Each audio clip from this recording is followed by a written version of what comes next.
Hello everyone, this is Tom Uren. I'm here with the Grugq for another Between Two Nerds discussion. G'day Grugq, how are you? G'day Tom, fine, and yourself? I'm very well. This week's edition is brought to you by Sublime Security. They make a next-gen, superpowered email security solution. You can find them at sublime.security. So this week, Grugq, one of the things I wrote about was that Sean Cairncross, who is the National Cyber Director in the US, he gave a speech. He talked about, well, the main thing I'm going to pull out is that he said that the US had not been very effective in sending a message to China that much of its cyber activity was unacceptable. And he particularly talked about the hacking of US critical infrastructure. Mm-hmm. So I wrote an article about that. I spoke about the Cyber Solarium Commission. They had said that basically there's been a whole lot of, they didn't use these words, but a whole lot of gutting of the US cybersecurity apparatus, and cyber diplomacy, funding had been cut, personnel had been cut, and the vast majority of the recommendations were just like put things back the way they used to be. Restore this, restore that. But the top recommendation was we need to empower the Office of the National Cyber Director. So there needs to be this central body. Who commissioned this again? Because that sounds a little bit self-serving. To me, it felt like a very realistic report in that if we're not going to get all these people and funding back, we may as well have a strong single leader. Like this is right. What else are we going to do? Now, I didn't write about it, but my thinking was, well, what is Cairncross going to do?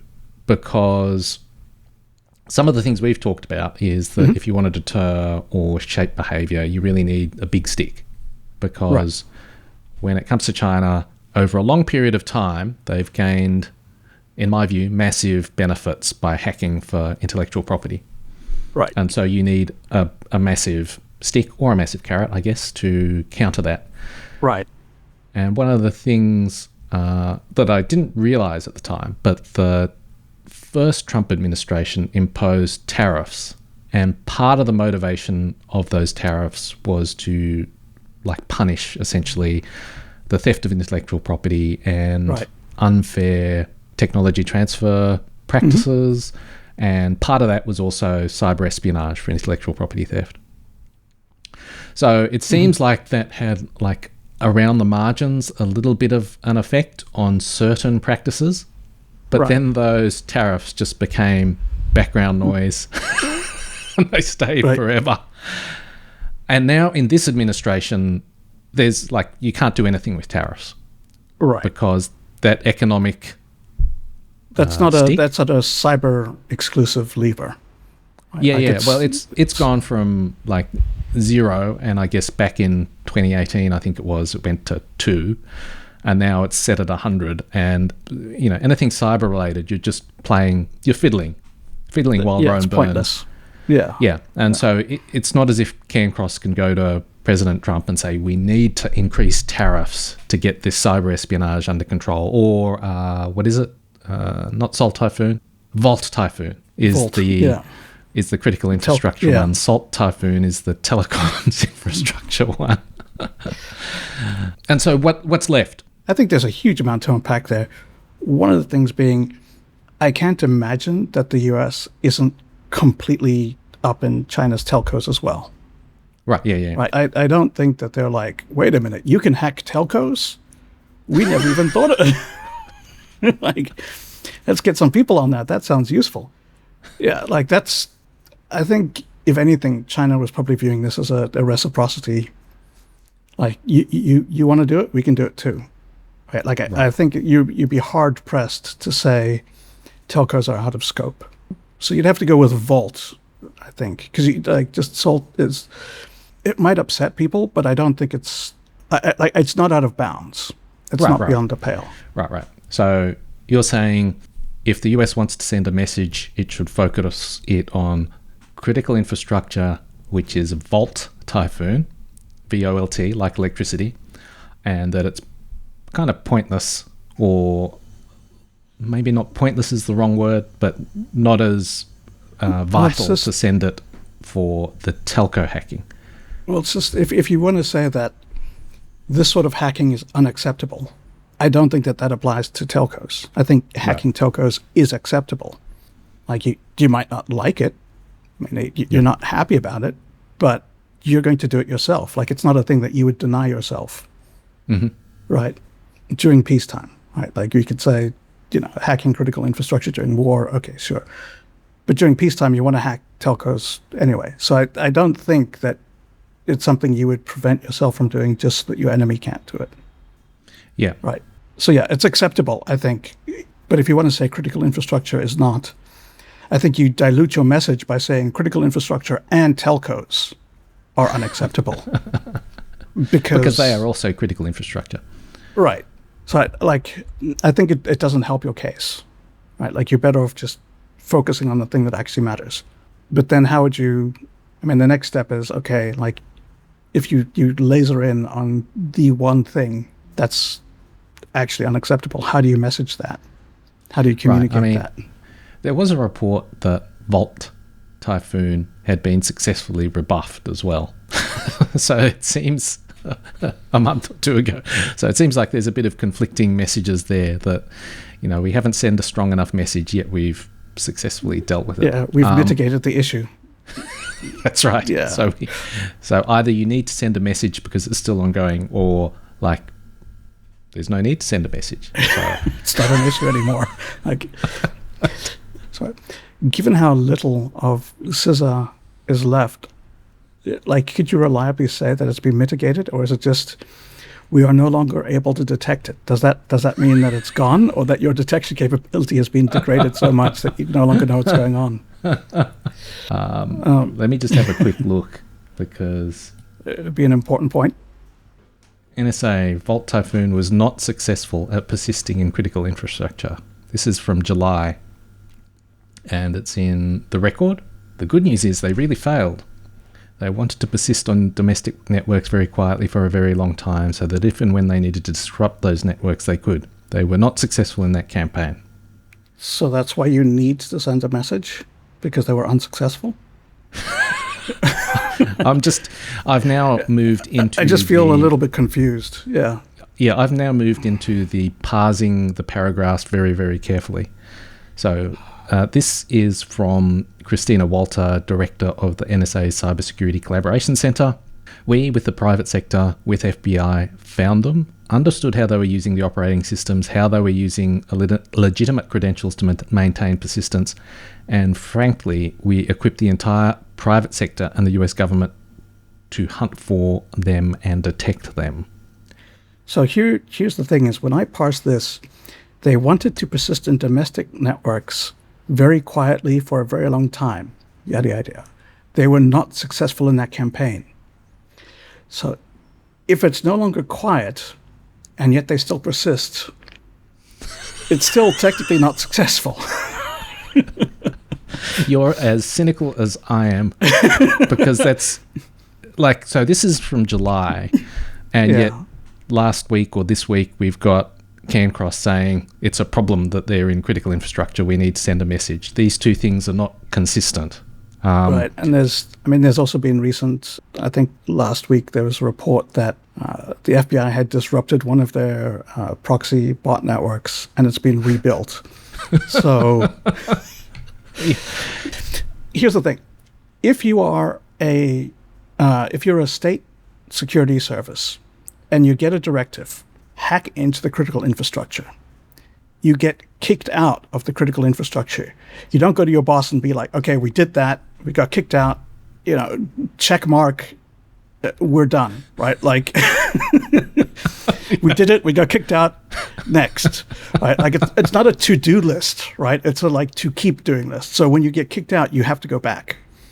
So I think even if, whenever this was, back in July, you could say, all right, we've hunted for and we've kicked them all out. It's now many months later. Yeah, they're probably back. Yeah, right. So the overall vibe of the Trump administration has been to cut security functions, like cut CISA, cut people, cut personnel, cut funding, cut the State Department, and try and replace it with at least the idea of being more aggressive in cyberspace and saying, Right. we've got the best We've got the most warriors. lethality cyber thing. Yeah. Because that's exactly the same as being well defended. So I actually think that being more aggressive is probably a good thing, right? Yeah, and fine. It's been the balance hasn't been quite right. I don't think restoring the balance, I necessarily thought cutting a whole lot of defense so that would be maybe more balanced, but that's not necessarily what I would have done. It's going to be like one of those crabs with that really huge, like the gigantic pincher on one side and this like tiny one on the other. And it's basically switched from being a lefty to a righty. Like it's still unbalanced, right? Like you could say like, yeah, it used to be too weak and now it's super strong, but it's not balanced. Like you didn't resolve that core issue. So the question really, I think, is CANCROSS, the National Cyber Directorate, what can the US do to actually send that message? And if you've taken away being better at defense and you've slashed your cyber diplomacy people, you're left with more offensive operations. But what are they even practically good at sending a message? What can you actually do there? Right. So, I mean, I think this comes down to whether you believe empirical data or whether you believe the academic literature. Because the academic literature is full of discussions about using cyber to send messages. Right. I don't think it's very good at how people will receive messages from cyber, which is, I think, the big problem. So, for example, I think as an academic writing about this, you're going to go like, if I hack your computer and I make your mouse move, arbitrarily, what I'm doing is I'm letting you know that I have this position of power. Don't make me use it. I want you to stop. Like, don't build that fence in the backyard that's going to cut off my view to the ocean, right? And you, as the person who's been hacked, is going to look at your computer and be like, oh, the mouse is moving weird. Must be the computer acting up. I'll get another one. Or you might go, I've been hacked. It's hackers. But what you're absolutely not going to do is go, the computer is acting weird. I wonder who's trying to send me a message and what are they trying to say, right? Like, what's behind this? You're not going to sort of like bring up a Ouija board and have the mouse sort of like... Yeah, one of the stories moving slowly towards the yes. Yeah, one of the stories around the Snowden leaks was, I think it was some Guardian reporters had the material on a laptop and were maybe writing an email or something, and then the email started to backspace and delete itself. And they were like, GCHQ is hacking us. And I was like, oh man, you've just got a broken backspace key. Right, exactly. I remember that. And it was like, yeah, like, if GCHQ hacks you, they're not going to just hit, backspace. Like they're gonna put up a thing that says, get out, stop what you're doing, right? Like they would communicate what they're doing. They wouldn't, yeah. Well, I mean, it was anyways. So stupid. But anyway, they're not going to appear as like a buggy computer. That's not how you send a message. But I think that's what a lot of this using cyber to send a message boils down to, right? Is sort of hoping that like all of these contextual clues will be interpreted in the correct way. And like there's an entire academic discipline on how to use signals to convey meaning, like semiotics, and like what does something mean. And so like there's the story that Genghis Khan sent a bird, a bottle of water, and a fistful of dirt to a king. And the message that was being sent was, you need to surrender to me like the air, the water, and the land. But if you're just like some random king and a smelly Mongol walks in and gives you a dead bird and full of dirt and a bottle of water, you're not going to go, I should probably surrender. Right. Like it's very poorly communicated, right? Even though contextually to the person sending it makes sense. Yeah, but isn't that message is symbolic, and the actual import is conveyed by the tens of thousands or hundreds of thousands of people that the Mongols massed killed on the border. in there. Like the subtle hints around it. Like when the Mongols who have been cutting a swath across Asia show up, they're probably not saying, hi, we're just passing through. Have a free dead bird. Yeah. So in that analogy, it would be not the symbolic it's not message, but it would be the effects that you've achieved in cyber that would make the Chinese government go, whoa. Right, but I mean, in order to do that, you'd have to, for example, hack into their. Like you couldn't do a one-to-one of like, we have achieved access to your critical national infrastructure, we've achieved persistence, and we're being stealthy, or even we're being overt so you can see us, right? Because they're just going to go like, oh, we knew you were doing this anyway, and now we have proof. Yeah. Right? So if they're attacking the U.S. because they know that the U.S. is doing it, even if the U.S. isn't, any message you try and send on that is just going to confirm what they already believed. Right. So a while back, Senator Mark Warner in the States suggested that the US respond in kind to Salt Typhoon. So Salt is the one that was hacking US telcos. And I'm not sure if this is what he meant, but I interpreted that as hack Chinese telcos in an overt and in-your-face way. Get caught doing it, basically. Yeah. Right. And now, part of the motivation for Warner saying that is that I think he'd been given a brief on how much it would cost to remediate US infrastructure. And so, obviously, there's a lot of it. A lot of it's quite old.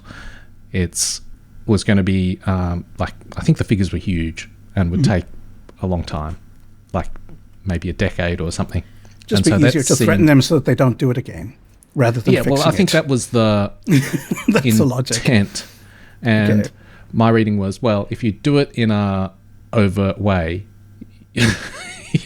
you maybe have a bargaining chip. Yeah, but you lose signals intelligence that you're getting otherwise. Right? Yeah, but I guess you would also have the sneaky way that you don't. You'd have to do both and just hope that when they evict one, they don't detect and evict the other. Yes. I mean, that sounds totally worth it rather than defending yourself, because once you threaten the Chinese, then no one else is ever going to do it again. Right? Like you've established. So like that's another thing why I think it doesn't work, is if the point of doing it is because remediating is going to be too expensive, so you just want to deter, you can't deter by reciprocity against China, because North Korea, for example, doesn't have telephone infrastructure that you could that you can interfere with, and it would disrupt them, right? A non-state actor wouldn't have that exposure either. So it doesn't seem like a useful approach to me, just from that. I've got one more thing on messaging. From Systemics, it's got this very good example of like communication, right? So we can't not communicate. Physics can tell you what happens when you kick a rock, but physics has nothing to say about what happens when you kick a dog. Right, yeah.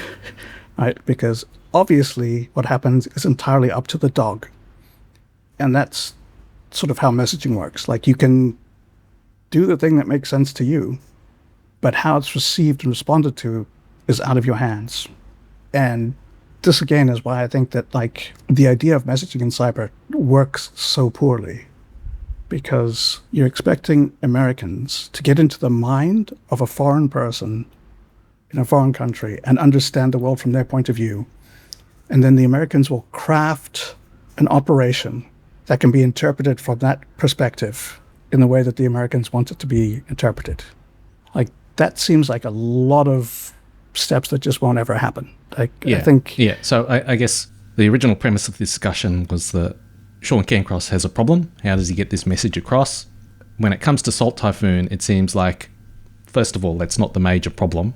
Like, having US telcos hacked isn't the biggest deal. Right. And also, even if you respond in use kind... Signal, use Tor, and it's no longer an issue. But yeah.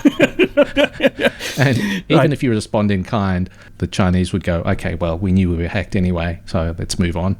Or they would go... I don't know. What is the alternative?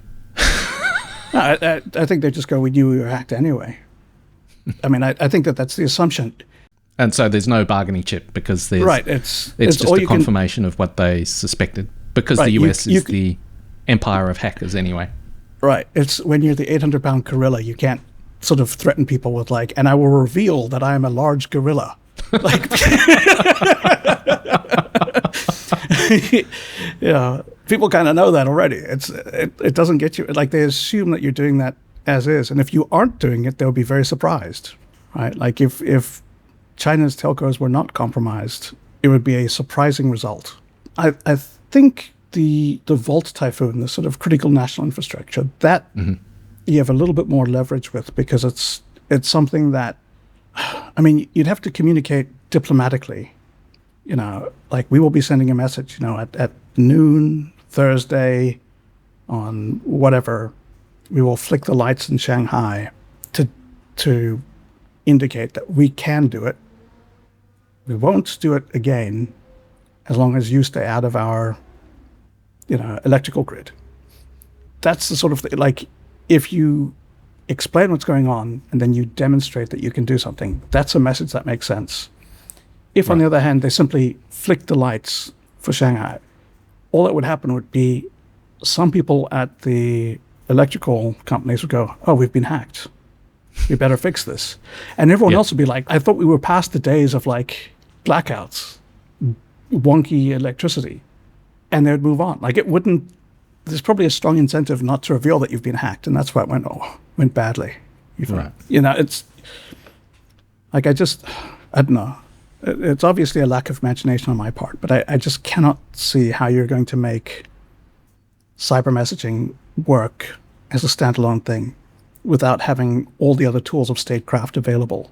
Sort of, I think within, you know, that sort of dime, diplomacy, information, military, economic, within that you can use it to augment some stuff, but I don't think you can use it standalone. And that's sort of where we're at because everything else is being taken away now. Right. Those tools are already being used for bigger issues, I guess. Right. And so there's no capacity to use them for cyber-related problems because they're, you know, relatively inconsequential. I mean, which is obviously the wrong interpretation. Clearly, cyber is probably the most important of all national security issues, of all issues anyway, if you think about it.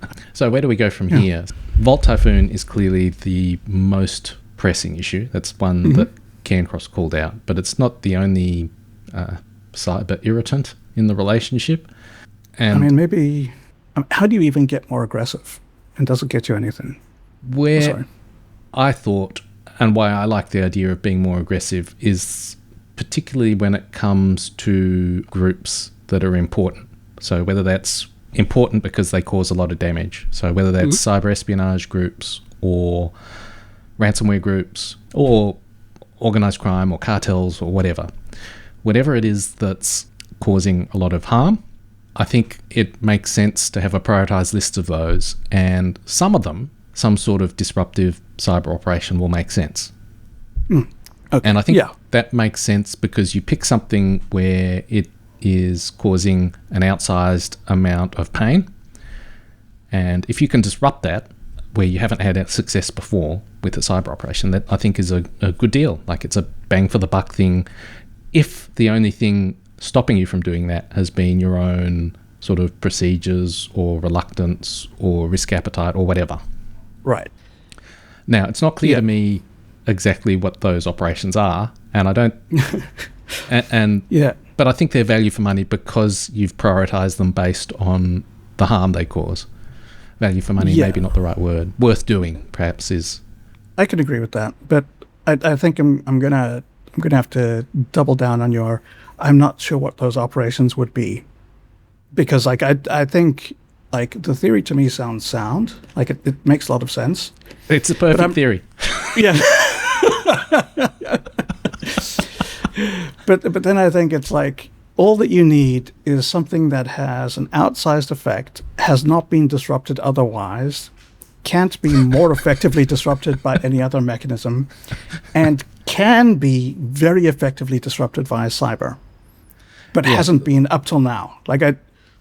So I think there have been a series of, and they seem to be getting faster operations that disrupt things like botnets that facilitate espionage. Right. And so KV botnet, Cyclops Blink, VPN filter, I think some of those are Russian, some are Chinese. And that seemed to be an accelerating trend. So now you're not solving the problem. You're not making it end you're and never come increasing back. friction for the opposition. Yeah, that's right. And I think that seems like worthwhile. And so doing more of those and maybe like finding different avenues to do those, like devoting more time and effort on doing those so that they're more rapid and perhaps more effective, that would be good. So I think sort of what you're talking about is like this adding friction to operations. And I was just reading a paper recently on sabotage, basically the theory behind sabotage. And I think it's very applicable because it gives a way of thinking about that type of operation and how you can actually do it in a way that gets you some value, sort of rather than just doing it for the sake of doing it, but doing it to some objective. And so this is Sand in the Gears, Sabotage in World Politics by Joshua Rovner. And so basically he puts forward this idea that there are like 3 elements of sabotage, which is sabotage is the weaponization of friction to degrade the performance of a target systems from within. Sabotage has a strategic logic distinct from related concepts of covert operation, which hinges on non-acknowledgement or plausible deniability, and subversion, which hinges on manipulating behavior. So the idea is that its logic hinges on turning friction into advantage. And third, given this logic, sabotage is limited as a standalone tool, but rather works to enhance and enable other policy instruments. That's very much a cyber thing, right? Like you can use it to add friction, and it can create an advantage that you could then take advantage of in some other capacity. But I think where this is going to fall down is we've already said that all those other avenues, all those other policy options have been taken away because they're occupied doing something else. All you're left with is the friction. All you've got is friction, which... Well, it's better than nothing. But it's also not sending a message. It's just being a pain. It's being very annoying. It's unlikely that someone's going to look at friction and be like, well, we better just stop. This is too annoying. I mean, that might work for individual hackers who are looking at this is no longer fun, I'm not going to do it. But that's not going to be the case for like a military or an intelligence agency or, a contractor or anything like that, where they don't make their personal pain in doing something is not relevant to the decision of doing it. Yeah, I think Salt Typhoon is contractors. Mm-hmm. I don't know that I've heard what Vault Typhoon is. I was just thinking that maybe adding friction just changes the contract. Yeah. Makes it more expensive. Yeah, it seems to me that adding friction is inherently good. But if it creates advantage, is there any way of taking advantage of it? And I think that there isn't. So what's left? You can make it very annoying. You can raise the rates that the contractors charge because they find it an unpleasant task. So I think the thing is when you're doing this messaging, what you're trying to do is you're trying to get to the policymaker and make them change their behavior. Mm. And I don't know if you can do that by making it this is a principal agent thing. Right. You're making life difficult for the agent and hoping that the principal will change their behavior based on that. Yeah. And I don't think it works that way. So I guess this is the, this will be BTN 143, the depressing episode. You can't get there from here. That's right. Thanks, Grugq. Thanks a lot, Tom.